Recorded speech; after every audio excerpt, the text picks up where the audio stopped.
নমস্কাৰ সকলোকে মোৰ চেনেললৈ স্বাগতম জনাইছোঁ আৰু পোন প্ৰথমে আপোনালোক সকলোকে অসমীয়া নৱবৰ্ষ তথা বাপতি খাৱন ৰঙালী বিহুৰ আন্তৰিক শুভেচ্ছা জ্ঞাপন কৰিছোঁ। বহুদিনৰ পৰা ভাবি আছোঁ ভিডিঅ' বনাম বুলি, কিন্তু তেনেকৈ সময় সুবিধা নিমিলাৰ বাবে বহুত দেৰি হৈ গ'ল। কিন্তু আজি আপোনালোকলৈ মই এটি খুব সুন্দৰ ভিডিঅ' লৈ আহিছোঁ। খুব সুন্দৰ বুলি এইকাৰণে কৈছোঁ কাৰণ আজি বহাগৰ 1 তাৰিখ আৰু আমাৰ গাঁৱত এটি খুব ধুনীয়া বাৰেৰহণীয়া সংস্কৃতিৰ এটি অনুষ্ঠান আয়োজন কৰিছে। গতিকে দেৰি নকৰি আজিৰ এই আমাৰ বিশেষ অনুষ্ঠানটি আপোনালোকক দেখাবলৈ চেষ্টা কৰিম। তেনেহ'লে ব'লক ভিডিঅ'টো আৰম্ভ কৰোঁ। অনুষ্ঠান হ'বলগীয়া ঠাইখিনি আহি পালোঁ আৰু এয়া হৈছে ঠাইখিনি। মানুহবোৰ আহি গোট খাইছেহি আৰু এতিয়া এটি বিহু গীতেৰে আমাৰ অনুষ্ঠানটি আৰম্ভ কৰা হ'ব। তো আপোনালোকে অনুষ্ঠানটি উপভোগ কৰক।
এয়া হৈছে গাঁৱৰ আয়তীসকলৰ বিশেষ আকৰ্ষণীয় জেং বিহু প্ৰদৰ্শন।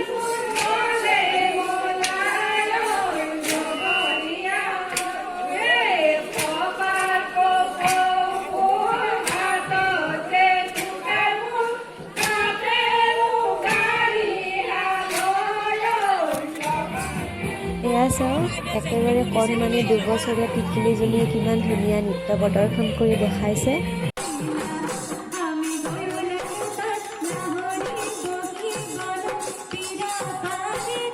আৰু এইজনী মোৰ বিহু গীত প্ৰদৰ্শন কৰি থকা অৱস্থাত।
বহাগৰ প্ৰথম দিনটোত উদযাপন কৰা হয় আমাৰ গাঁৱত বাৰেৰহণীয়া সংস্কৃতিৰে এনেকুৱা এটি বিশেষ অনুষ্ঠানটি কেনেকুৱা পালে নিশ্চয় কমেণ্টত জনাব।